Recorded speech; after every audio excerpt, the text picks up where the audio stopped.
आपके साथ सृष्टि शुक्ला। बुलेटिन की शुरुआत करेंगे बड़ी खबर के साथ। देहरादून से बड़ी खबर आपको बता देते हैं, सीमा द्वार में फ्लैग सेरेमनी कार्यक्रम।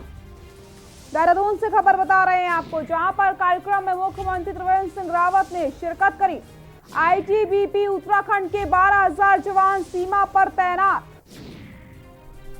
सीएम ने जवानों को दीपावली की बधाई भी दी है।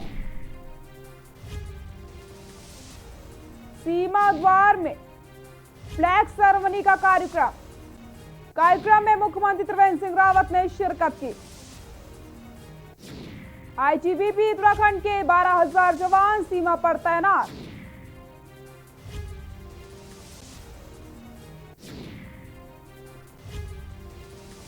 सीमा द्वार में फ्लैग सेरेमनी कार्यक्रम। देहरादून से खबर बता रहे हैं आपको, कार्यक्रम में सीएम ने जवानों को मोमेंटम दिया है। आपको बताते चले, सीमा पर तैनात आईटीबीपी जवान उत्तराखंड में 16,000 जवान तैनात हैं। सीएम ने जवानों को दीपावली की बधाई भी दी है।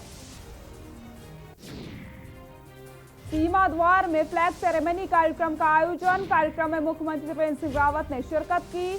आईटीबीपी उत्तराखंड के 12,000 जवान सीमा पर तैनात। कार्यक्रम में सीएम ने जवानों को मोमेंटम देकर सम्मानित भी किया है। सीमा द्वार में फ्लैग सेरेमनी कार्यक्रम। देहरादून से खबर आपको बता रहे हैं।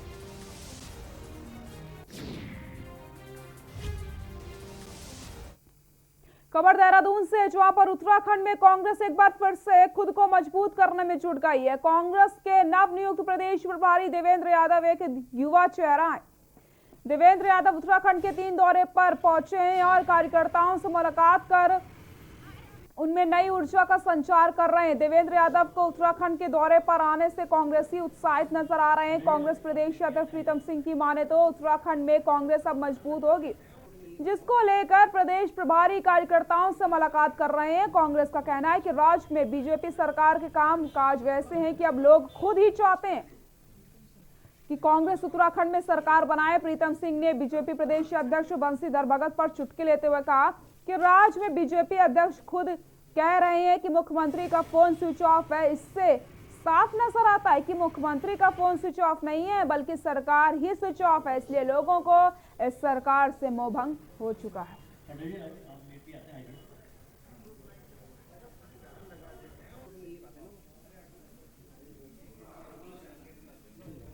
और आज का जो ये दौरा है, ये 3 दिवसीय दौरा रहेगा और इस दौरे के दौरान हमारी ये कोशिश है कि हम अपने परिवार में बैठकर चर्चा करें, सलाह मशवरा करें, हम कहाँ पर कोई कमियां हैं, किसको दूर किया जा सकता है और आने वाले समय में किस तरीके की स्ट्रैटेजी के साथ हमें आगे बढ़ना है, उस संबंध में आज की ये मीटिंग से हमने रखी है। राजनीतिक लोग बैठते हैं तो संवाद स्थापित होते हैं और बात हुई कि भाई किस तरीके से हम प्रदेश के अंदर जो है कांग्रेस को मजबूत करते हुए 2022 में राज्य में कांग्रेस का परचम लहराए। कैसा नाराजगी? देखिए, मैंने कहा ना कि कांग्रेस में आंतरिक लोकतंत्र है और जब लोग अपने भावों की अभिव्यक्ति करते हैं तो कदापि आपको लगता है कि हम में अंतर विरोध है, कोई अंतर विरोध नहीं है। खबर देहरादून से, जहां पर उत्तराखंड वन विभाग में ई ऑफिस की शुरुआत की गई है, जिसका शुभारंभ मुख्य अतिथि के रूप में सीएम त्रिवेंद्र सिंह रावत ने वन मुख्यालय में किया। कार्यक्रम में प्रमुख वन संरक्षक जयराज सिंह समेत कई विभागीय अधिकारी मौजूद रहे। वहीं मीडिया से बातचीत में सीएम त्रिवेंद्र सिंह रावत ने कहा कि एक और अच्छी पहल है और इसका फायदा राज्य की जनता को मिलेगा।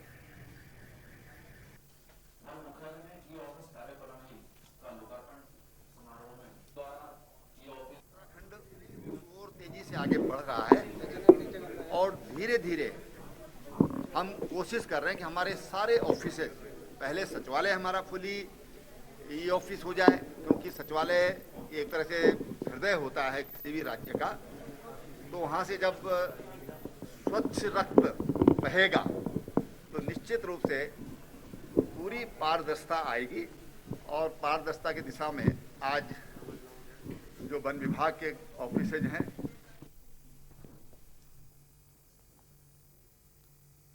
देहरादून के उत्तराखंड वन विभाग में ऑफिस कार्य प्रणाली का शुभारंभ किया गया। इस दौरान मुख्य अतिथि के रूप में सीएम त्रिवेंद्र सिंह रावत ने शिरकत की। कार्यक्रम में प्रमुख वन संरक्षक जयराज सिंह सहित कई विभागीय कर्मचारी मौजूद रहे। आपको बता दें, अब से वन विभाग में सभी कार्य ऑनलाइन हो जाएंगे, तो वहीं विभाग में ही ऑफिस की शुरुआत होने से विभाग में किस तरीके से बदलाव देखने को मिलेंगे, इसी को लेकर के न्यूज इंडिया संवाददाता अशोक कुमार ने प्रमुख वन संरक्षक जयराज सिंह से खास बातचीत करी है।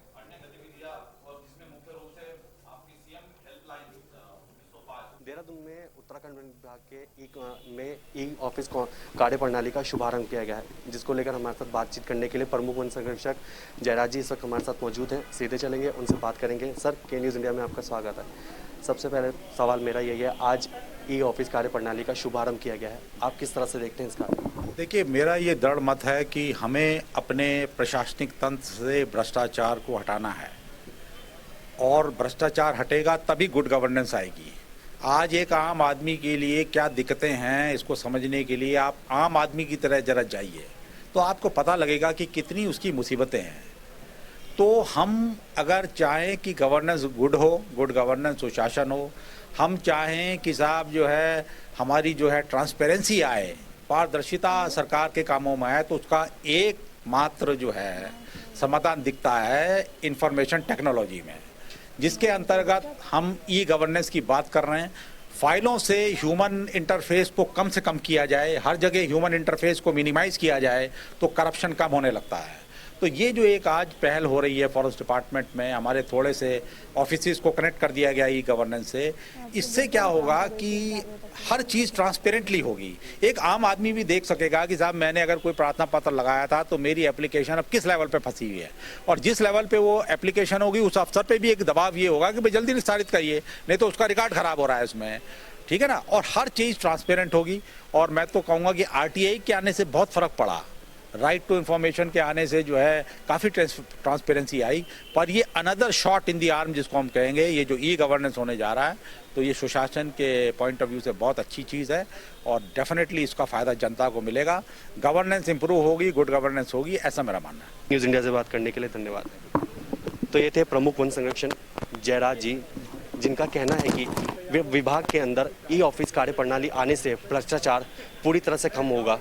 कैमरामैन लाइक अहमद के साथ मैं अशोक कुमार, के न्यूज़ इंडिया, देहरादून।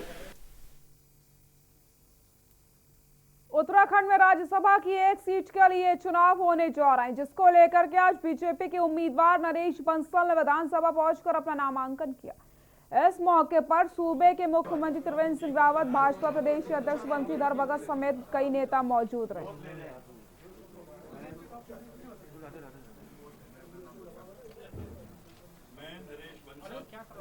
राज्यसभा में भी तो आज नॉमिनेशन किया है। इस अवसर पर मैं भारतीय जनता पार्टी के केंद्रीय नेतृत्व, देश के यशस्वी प्रधानमंत्री आदरणीय श्री नरेंद्र भाई मोदी, हमारी पार्टी के यशस्वी अध्यक्ष आदरणीय श्री जगत प्रकाश नड्डा जी, हमारे यशस्वी गृह मंत्री, सब ने जो मुझे सहयोग, समर्थन, आशीर्वाद दिया है, उसके लिए मैं हृदय से इन सब का आभारी हूँ। नरेश बंसल जी हमारे बहुत सीनियर कार्यकर्ता हैं, बाल्यकाल से राष्ट्रीय स्वयंसेवक संघ के स्वयंसेवक रहे।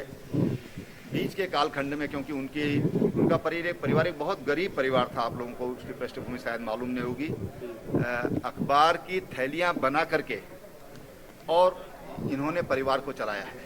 बाद में वो बैंक में गए और बैंक से उन्होंने स्वैच्छिक सेवानिवृत्ति लेकर के और राजनीति में प्रवेश किया। लंबे समय तक उन्होंने संगठन महामंत्री के नाते काम किया है, और मैं कह सकता हूं कि साधना कभी व्यर्थ नहीं जाती है।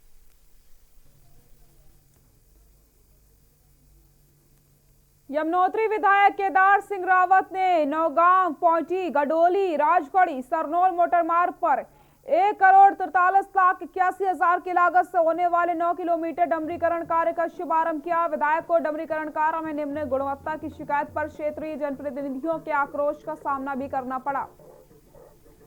निम्न गुणवत्ता की शिकायत पर यमुनोत्री विधायक केदार सिंह रावत ने कार्यदायी संस्था लोक निर्माण विभाग बड़कोट के अधिकारियों को कड़ी फटकार लगाते हुए गुणवत्ता में सुधार कार्य करने के निर्देश दिए। दरअसल उक्त मोटर मार्ग पर विधायक शिवराम शुभारंभ करने से पहले ही विभाग द्वारा डमरीकरण का कार्य कराया जा रहा था, जो कि शुरुआत से ही उखड़ने लगा। इस मामले में क्षेत्रीय जनप्रतिनिधियों ने विधायक से शिकायत दर्ज करवाई थी।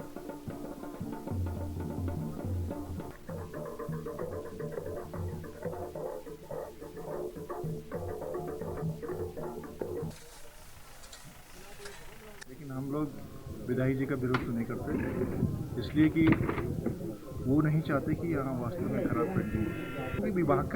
विभाग का पैसा नहीं, पब्लिक का पैसा है, पब्लिक के लिए, क्षेत्र के लिए। हम चाहते हैं कि विभाग करे और अच्छी तरह से करे। यदि विभाग अच्छी तरह से करेगा, हम उनके साथ रहेंगे खड़े। बड़ी मेहनत से काफ़ी सालों बाद जो है ये पौंटी राजगढ़ी मोटर मार्ग के प्रथम चरण 10 किलोमीटर के लिए डामरीकरण स्वीकृत हुआ है। 1,40,00,000 का हमारी सरकार ने स्वीकृत किया है। लेकिन यहाँ पे पहुँचने पे मुझे कुछ शिकायतें मिली हैं पब्लिक की, और यहाँ पे विभागीय अधिकारी भी आए हैं। मैंने उनको स्पष्ट रूप से ये निर्देशित कर दिया है कि कार्य जो है गुणवत्ता का होना चाहिए, और 15-20 दिन बाद फिर से मैं आऊँगा, फिर जो है यहाँ पे लोगों की शिकायत नहीं होनी चाहिए। राजधानी देहरादून के सीमा द्वार में कार्यक्रम का आयोजन किया गया। कार्यक्रम में मुख्य अतिथि के रूप में मुख्यमंत्री त्रिवेंद्र सिंह रावत उपस्थित रहे। इस दौरान कार्यक्रम में सीएम ने क्या कुछ कहा और कार्यक्रम में क्या कुछ कर रहे हैं, आपको ये भी हम दिखाएंगे। आपको बताते चले कि मुख्यमंत्री त्रिवेंद्र सिंह रावत इस कार्यक्रम में मौजूद रहे। मुख्य अतिथि के तौर पर उपस्थित रहे मुख्यमंत्री त्रिवेंद्र सिंह रावत।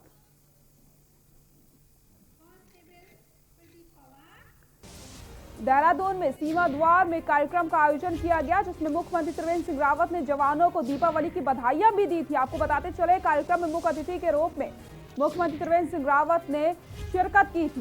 सीएम ने जवानों को मॉन्यूमेंट देकर के सम्मानित भी किया था। आपको बताते चले आईटीबीपी उत्तराखंड के 12,000 जवान तैनात हैं। कांग्रेस के उत्तराखंड प्रदेश के प्रभारी Devendra Yadav jolly grant airport पर पहुंचे और वहां से डोईवाला पहुंचने पर कांग्रेस के सैकड़ों कार्यकर्ताओं ने फूल मालाओं से उनका जोरदार स्वागत किया। इस अवसर पर प्रदेश अध्यक्ष प्रीतम सिंह के साथ तमाम विधायक और प्रदेश के अलग अलग जिलों के तमाम कार्यकर्ता भी प्रदेश प्रभारी के काफिले के साथ दिखे। डोईवाला में कांग्रेस कार्यकर्ताओं की एकजुटता और भीड़ को देखकर प्रदेश प्रभारी देवेंद्र यादव के साथ प्रदेश अध्यक्ष प्रीतम सिंह के उत्साहित दिखे। ये रिपोर्ट देखिए।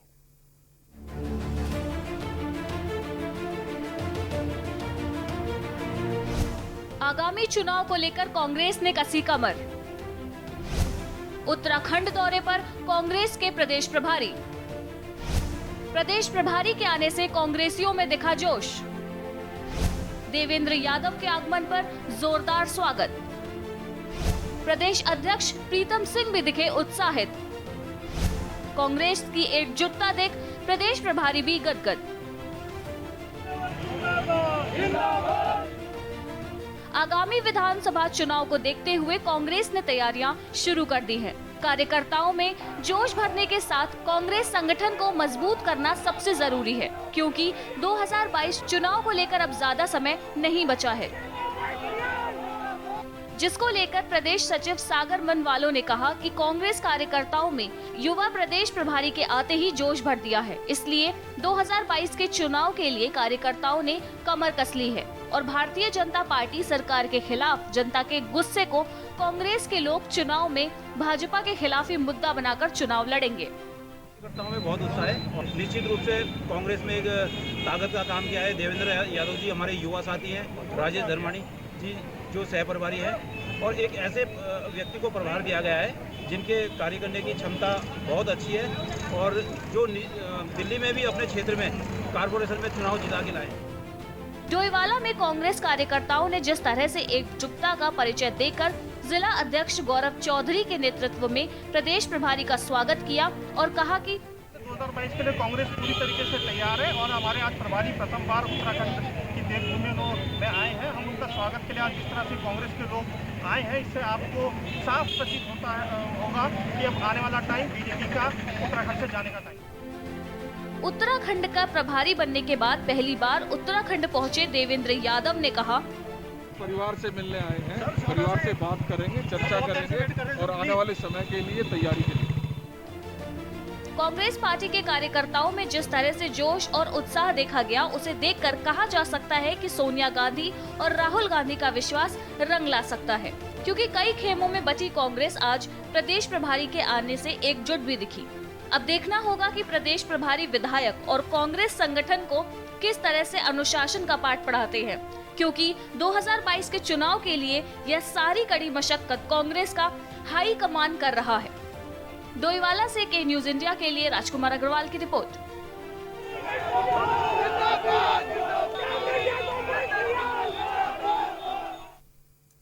बुलेटिन फिलहाल के लिए इतना ही। देखते रहिए के न्यूज इंडिया। नमस्कार।